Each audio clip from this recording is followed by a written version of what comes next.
오늘 하나님께서 우리 가운데 주시는 말씀 에스겔 14장 12절로 23절까지의 말씀입니다. 에스겔 14장 12절로 23절까지 말씀 한 절씩 교독하시고 마지막 절 함께 읽겠습니다. 여호와의 말씀이 또 내게 임하여 이르시되 인자야, 가령 어떤 나라가 불법을 행하여 내게 범죄함으로 내가 손을 그 위에 펴서 그 의지하는 양식을 끊어 기근을 내려 사람과 짐승을 그 나라에서 끊는다 하자. 비록 노아, 다니엘, 욥 이 세 사람이 거기에 있을지라도 그들은 자기의 공의로 자기의 생명만 건지리라. 나 주 여호와의 말이니라. 가령 내가 사나운 짐승을 그 땅에 다니게 하며 그 땅을 황폐하게 하여 사람이 그 짐승 때문에 능히 다니지 못하게 한다 치자. 비록 이 세 사람이 거기에 있을지라도 나의 삶을 두고 맹세하노니 그들도 자녀는 건지지 못하고 자기만 건지겠고 그 땅은 황폐하리라. 주 여호와의 말씀이니라. 가령 내가 칼이 그 땅에 임하게 하고 명령하기를 가라 그 땅에 돌아다니라 하고 내가 사람과 짐승을 거기에서 끊는다 하자. 비록 이 세 사람이 거기에 있을지라도 나의 삶을 두고 맹세하노니 그들도 자녀는 건지지 못하고 자기만 건지리라. 나 주 여호와의 말이니라. 가령 내가 그 땅에 짐승을 거기에서 끊는다 하자. 비록 노아, 다니엘, 욥이 거기에 있을지라도 나의 삶을 두고 맹세하노니 그들도 자녀는 건지지 못하고 자기의 공의로 자기의 생명만 건지리라. 주 여호와의 말씀이니라. 주 여호와께서 이같이 이르시되 내가 나의 네 가지 중 기근과 사나운 짐승과 전염병을 예루살렘에 함께 내려 사람과 짐승을 그 중에서 끊으리니 그 해가 더욱 심하지 아니하겠느냐. 그러나 그 가운데 피하는 자가 남아있어 끌려 나오리니 곧 자녀들이라. 그들이 너희에게로 나와오리니 너희가 그 행동과 소행을 보면 내가 예루살렘에 내린 재앙 곧 그 내린 모든 일에 대하여 너희가 위로를 받을 것이라. 너희가 그 행동과 소행을 볼 때에 그들에 의해 위로를 받고 내가 예루살렘에서 행한 모든 일이 이유 없이 한 것이 아닌 줄을 알리라. 주 여호와의 말씀이니라. 아멘. 오늘 본문은 8장에서부터 시작된 예루살렘의 죄악으로 인해 하나님의 영광이 그 성전을 떠나시는 장면과 연결되는 하나님의 심판에 대한 내용을 담고 있습니다. 오늘 본문에서 말씀하신 심판의 도구는 네 가지인데요. 칼과 기근과 사나운 짐승 그리고 전염병입니다. 오늘 본문의 내용을 먼저 좀 종합을 해보면 예루살렘의 죄악이 너무 커서 하나님께서 칼, 기근, 사나운 짐승, 전염병 총 네 가지의 도구를 사용하셔서 심판하실 텐데 그 안에 노아, 다니엘, 욥과 같은 의인이 있다고 할지라도 결코 이스라엘 공동체 전체에 대한 하나님의 심판은 결코 막을 수 없는 반드시 일어날 일인 것을 말씀하고 계시는 것입니다. 22절 말씀입니다. 그러나 그 가운데 피하는 자가 남아있어 끌려 나오리니 곧 자녀들이라.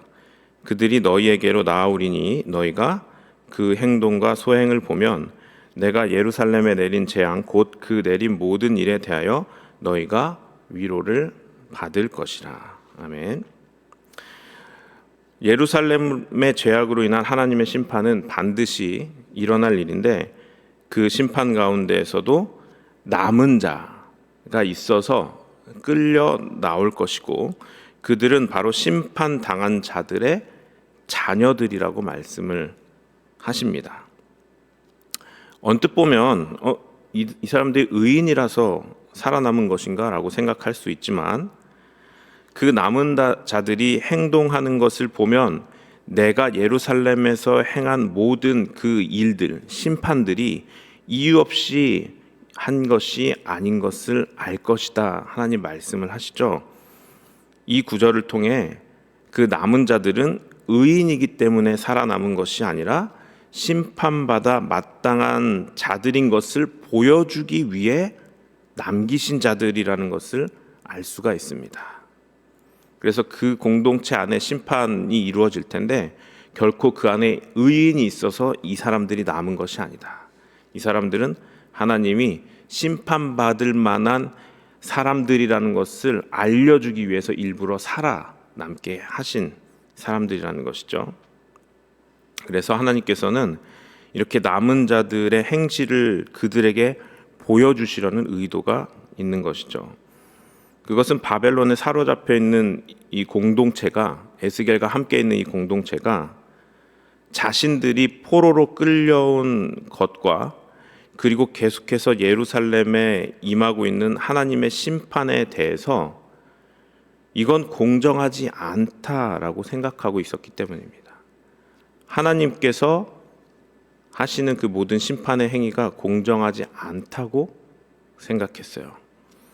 제가 몇 구절을 읽어드리겠습니다. 에스겔서 18장 25절에 그러나 너희는 이르기를 주의 길이 공평하지 아니하다 하는도다. 하나님의 말씀하시는 겁니다. 에스겔서 18장 29절엔 이스라엘 족속이 이르기를 주의 길이 공평하지 아니하다 하거니와 에스겔서 33장 20절 그러나 너희는 이르기를 주의 길이 공평하지 아니하다 하는도다. 에스겔서에서만 3번이나 이스라엘 백성들이 하나님에 대해서 하나님의 심판이 공평하지 않습니다라고 말하고 있는 것에 대해 하나님이 직접 말씀하세요. 그 당시 바벨론에 사로잡힌 백성들은요, 우리가 무슨 큰 죄를 지었기에 이렇게 포로 생활까지 해야 하나? 조상들이 우상 숭배하고 하나님을 따르지 않은 것 때문에 우리 세대가 심판당하는 거 아니야? 라는 이러한 생각을 가지고 조상들의 죄 때문에 자신들이 억울하게 심판을 당하고 있다고 생각했습니다. 중요한 관점이에요. 바벨론에 사로잡힌 사람들이 이 자신들이 여기에서 포로 생활하는 것이 자신들의 죄악 때문이다 생각하지 않고 우리 조상들의 죄 때문에 우리가 이러고 있는 것 아닌가. 자신들의 죄는 못 보고 있는 것입니다. 그래서 하나님께서는 그들의 마음을 이미 아시고 내가 예루살렘에서 행할 이 모든 일이 이유 없이 한 것이 아닌 것을 알리라 라고 오늘 본문에 말씀을 하세요.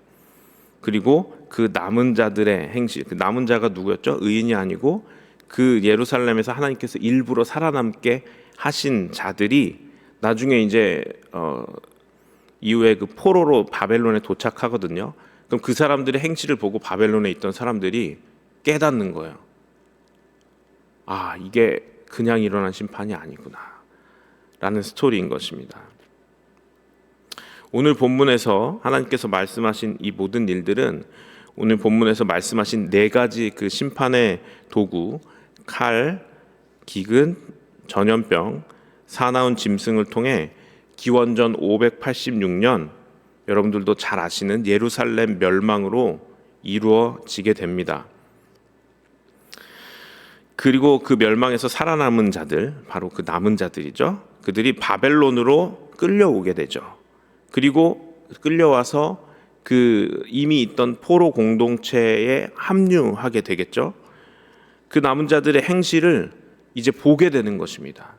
포로로 끌려온 그 새로운 사람들을 이렇게 보는데 그 사람들의 그 행실과 행동 그리고 마음가짐 생각들을 이렇게 옆에서 대하고 보니까 이게 너무 심한 거예요. 하나님께서 이들을 심판한 것 그리고 우리를 심판한 것이 이게 결코 불공평한 일이 아님을 그제서야 깨닫게 되는 것입니다. 그래서 하나님께서 말씀하신 대로 너희들이 알게 될 거다 라고 하는 그 장면들이 하나님의 공의를 인정할 수밖에 없는 장면들이 에스겔서 그 33장 이후에 등장하게 되는 것입니다. 하나님께서 말씀하신 대로 그대로 이루어진 것이죠. 하나님께서 오늘 본문에서 말씀하신 모든 부분은 결국 예루살렘의 멸망이라는 역사로 그대로 말씀하신 대로 이루어지게 됩니다. 사실 에스겔 8장부터 기록된 예루살렘의 죄악과 심판이 지금 현대를 살고 있는 우리와는 좀 그 행실이나 그 죄의 열매들이 거리가 좀 있어 보여요. 그러나 우리는 어제 우리 담임 목사님의 말씀을 통해 들은 것처럼 이 마음이 떠난 것이 죄의 본질입니다. 행실은 마음이 떠난 것 때문에 나오는 그 열매예요. 그들의 죄악된 행실을 보자면 지금 시대 우리의 모습과는 좀 거리가 멀어 보이지만 그 마음이 떠난 본질은 우리 가운데도 있을 수 있는 것이고 그 행실은 이때 당시의 행실과는 좀 다르게 나타나겠지만 우리 안에도 우리의 마음이 하나님을 떠나면 이 시대에 준하는, 이 시대에 어울리는 그러한 죄악된 모습, 행실들이 우리에게서 충분히 나올 수 있다는 것입니다. 그래서 성경은 진리죠. 그래서 시대와 문화에 따라 그 진리는 그대로지만 그 진리를 통해 이 시대와 문화를 넘어 우리 삶 가운데 그 본질, 죄들은 언제나 발견할 수 있게 되는 것입니다. 바벨론에서 자신들의 죄와는 상관없이 우리를 심판하시는 것 아니냐라고 억울하게 생각하며 하나님이 불공평하다고 여겼던 이스라엘 백성들은 사실 자신들의 행실을 보면